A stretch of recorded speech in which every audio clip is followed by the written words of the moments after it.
Bonjour à tous et à toutes, bienvenue dans cette nouvelle séance consacrée aux empires chrétiens byzantins et carolingiens. Après avoir consacré plusieurs séances à l'empire byzantin, il est temps maintenant d'aborder quelques aspects de l'empire carolingien. Et à tout seigneur, tout honneur, nous allons centrer notre étude essentiellement sur l'empire carolingien à l'époque de Charlemagne, puisque Charlemagne est le fondateur de l'empire carolingien. Et nous allons surtout nous demander en quoi Charlemagne est la clé de voûte de l'empire carolingien, c'est-à-dire le pilier central sur lequel s'appuie cette immense construction géopolitique qu'est l'empire carolingien à partir du début du IXe siècle.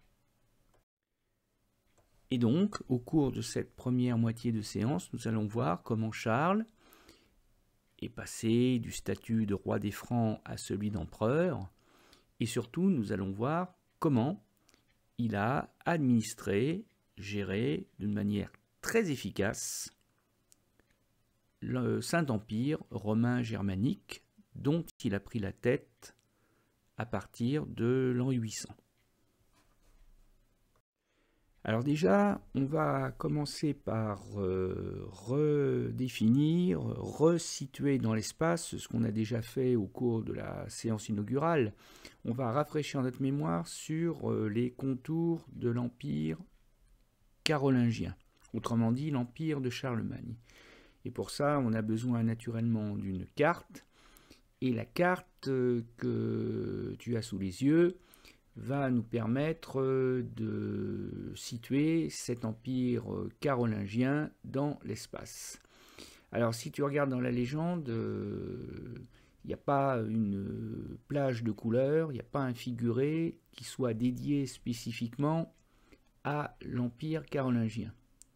En fait, l'empire carolingien, c'est tout ce qui est en violet foncé et en violet clair. Autrement dit, si on remonte aux origines, avant l'empire carolingien, il n'y a entre guillemets que le royaume des Francs, ce qui est déjà un état, un territoire important, qui est situé pour l'essentiel au sud et à l'ouest du fleuve du Rhin, berceau du peuple franc, et qui s'étend grosso modo de l'Atlantique et de la Méditerranée jusqu'à l'embouchure de la mer du Nord. Ça reprend pour l'essentiel les frontières de la Gaule romaine, en mordant aussi sur la Germanie qui ne faisait pas partie de l'Empire romain. Et les conquêtes de Charlemagne vont permettre au roi des Francs, qu'est le roi Charles à ses débuts, de s'agrandir prodigieusement vers le nord, mais surtout vers l'est. En effet, depuis le royaume des Francs dont il a hérité en 768, Charles va donc conquérir le nord de l'Italie, en particulier la région de la Lombardie, va préserver les états de l'Église parce que lui, qui est un roi très chrétien, ne va pas faire la guerre au pape, mais il va protéger les états de l'Église, dont la capitale est Rome et dont le chef de l'État est le pape Léon III à l'époque. Charles va également agrandir son territoire à l'est, dans ce qui correspondrait aujourd'hui à l'Autriche et au sud de l'Allemagne, là, la région de Bavière et de Carinthie. Il va également faire une incursion au sud des Pyrénées, dans la région de Catalogne, au nord-est de l'Espagne, mais va se heurter très vite à la résistance musulmane. Il s'arrêtera au nord du fleuve de l'Èbre, donc il ne va pas aller très loin dans la péninsule ibérique, et Charles va également se lancer dans la conquête du nord de l'Allemagne d'aujourd'hui, du nord de la Germanie, la région de la Saxe. Et comme le montre la petite image sur la droite du diaporama, les conquêtes se font à la pointe de l'épée, hein, c'est-à-dire se font par la guerre, et on a ici la reconstitution d'un cavalier carolingien lourdement équipé pour l'époque et qui a permis au roi Charles de pratiquement doubler la superficie de son royaume et de pouvoir se présenter d'une certaine manière comme celui qui a en partie reconstitué l'Empire romain d'Occident tel qu'il existait avant sa disparition, victime des invasions barbares du 5e siècle.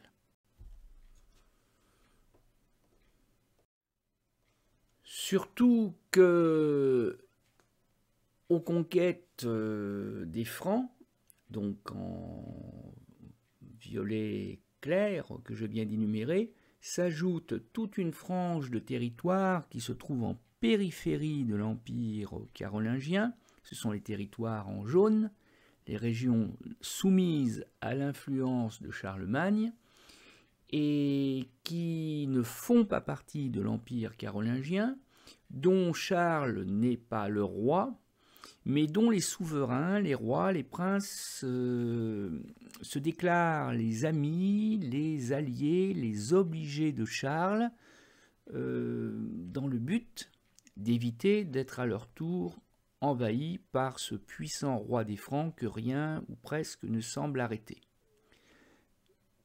Et sur la droite, on voit par exemple Charles, debout, vainqueur, qui reçoit des mains du roi des Lombards Didier eh bien, la couronne de fer, hein, en échange de sa vie.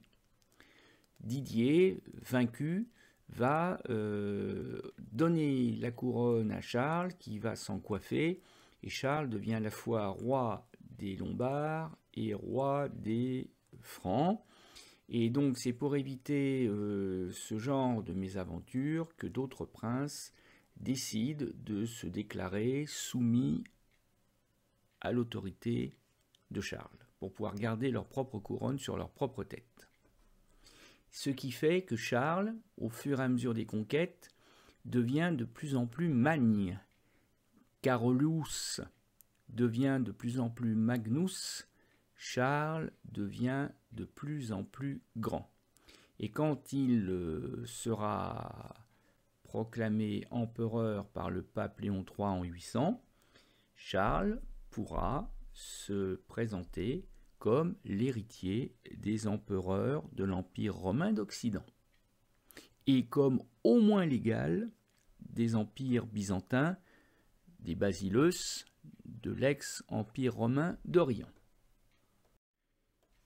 Et même si l'on n'est plus dans l'Antiquité à l'époque de l'Empire romain, même si Karl en allemand avec un K est d'origine germanique et qu'il parle le germain, l'allemand au moins autant que le latin, eh bien Charlemagne entend régner comme un empereur romain, ce qui explique la construction de ce magnifique palais d'Aix-la-Chapelle près du Rhin, près de la Saxe qu'il s'efforce de conquérir. On l'a vu en Histoire des Arts récemment. Et si on regarde cette miniature, ce dessin, ce magnifique dessin datant du IXe siècle, on a une représentation de l'empereur Charlemagne, tout d'or vêtu. Et certes, bon, il s'est un peu laissé pousser la barbe, hein, il a une barbe de 3 jours, donc on n'est plus tout à fait dans la représentation habituelle des empereurs romains, mais néanmoins, il est vêtu, lui et ses courtisans, tous ceux qui l'entourent, tous ses proches, sont vêtus quand même d'une toge à la romaine. Il y a vraiment cette idée de vivre comme un empereur romain dans un palais magnifique et sédentaire comme les empereurs romains, même si c'est pas Rome, et on verra pourquoi une autre fois. Et on voit que Charlemagne s'entoure d'une assemblée de comtes, du latin comes, qui a donné compagnon, collègue, compère, et j'en oublie, c'est-à-dire des proches, que des hommes, parce qu'on est dans une société dirigée par les hommes, pour les hommes.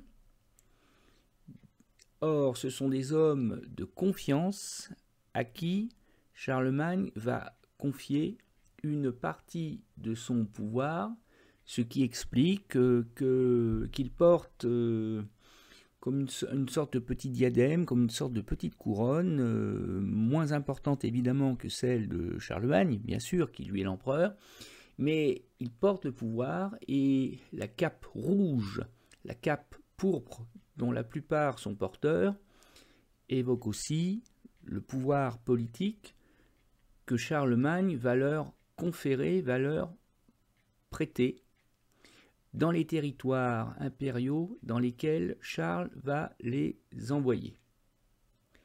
Porteurs d'ordres écrits que l'on appelle des cartulaires.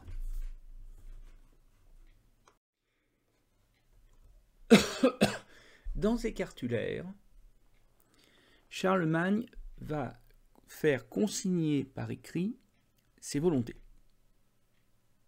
sa loi. Tout simplement parce que, comme le dit le proverbe bien connu, les paroles s'envolent, les écrits restent. Charlemagne veut coucher par écrit ses volontés, ses décisions, pour qu'elles soient appliquées partout sur le territoire impérial, qui est quand même vaste à l'époque d'à peu près 1 million de kilomètres carrés, ce qui est absolument énorme, c'est à peu près 2 fois la taille de la France métropolitaine d'aujourd'hui. Donc, parce que Charlemagne entend être obéi à la lettre, et bien justement, des lettres, il en fait écrire, donc des cartulaires, dans lesquels il fait préciser tout ce qu'il veut voir fait par les comtes, et les comtes n'auront pas d'excuses quand ils se rendront au moins une fois par an à Aix-la-Chapelle pour rendre compte de leur mission. Eh bien, les comtes n'auront pas d'excuses s'ils n'ont pas respecté les volontés de l'empereur. Ils ne pourront pas plaider. C'est d'ailleurs comme ça qu'on appelle les rencontres en tête-à-tête entre l'empereur et chacun de ses comtes. Un plaide, qui a donné le verbe plaider, que l'on retrouve aujourd'hui dans le domaine de la justice, quand un avocat plaide la cause de son client, l'accusé ou l'accusateur, la victime ou l'accusé, et donc le comte plaide sa cause, c'est-à-dire va défendre son bilan, va défendre son action au nom de l'empereur, parce que les comtes ont des pouvoirs importants qui leur sont confiés par l'empereur, en particulier 3 pouvoirs. Celui de lever l'impôt, c'est très important, il faut que l'argent rentre dans les caisses de l'État, pour financer les guerres, pour financer, je sais pas moi, l'entretien des routes, pour financer la construction, l'entretien du palais d'Aix-la-Chapelle, tout ça, ça coûte beaucoup d'argent. Recruter des hommes pour l'armée, parce que Charlemagne est souvent en guerre avec ses voisins, et notamment les Saxons, qu'il va mettre 25 ans à conquérir, donc à raison d'une guerre tous les ans, à la belle saison, il faut beaucoup de soldats, et il faut les payer, les entretenir. Donc, lever l'impôt, recruter l'armée, et aussi, comme à l'époque des empereurs romains, finalement, rendre la justice au nom de l'empereur.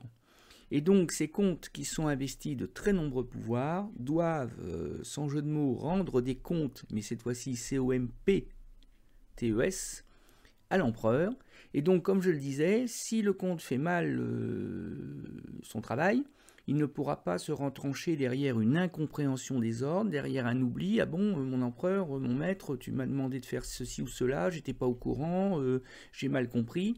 Parce qu'avec un ordre écrit, eh ben, on n'a pas d'excuse. Un ordre écrit doit être compréhensible par celui qui est chargé de le mettre en œuvre.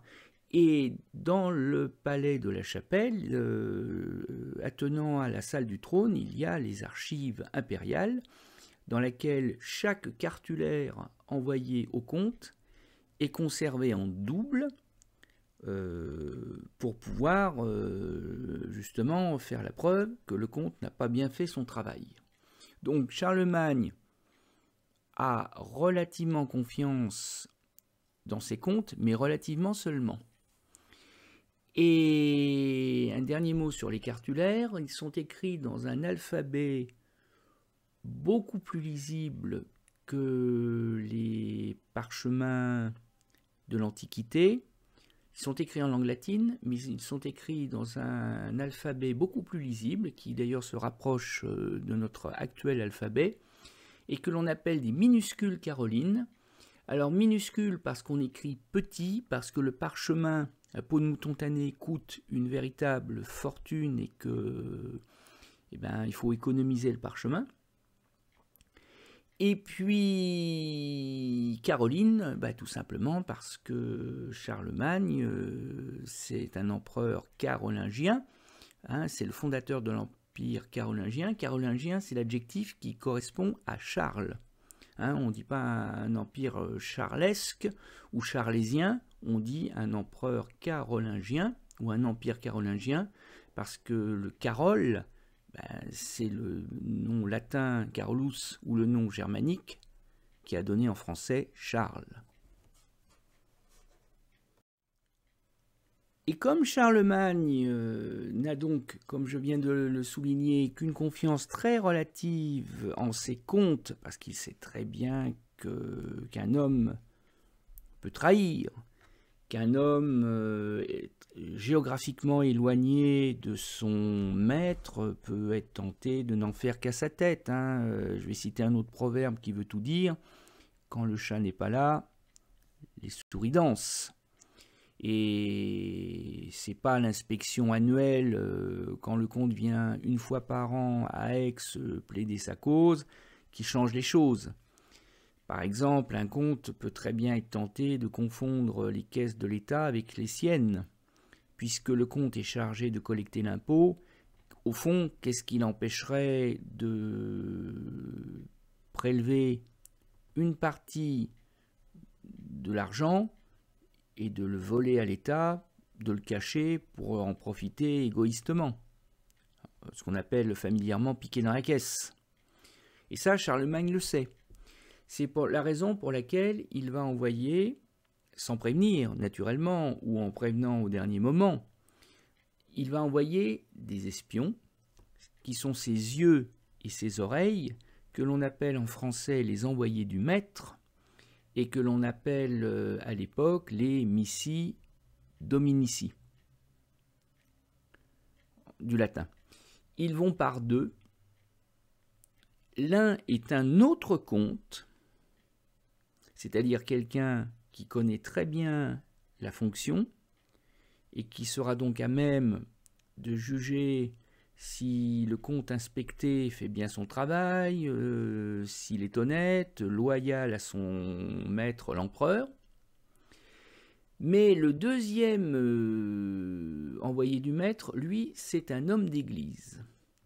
Et c'est un homme d'église parce que on peut s'imaginer qu'un comte corrompu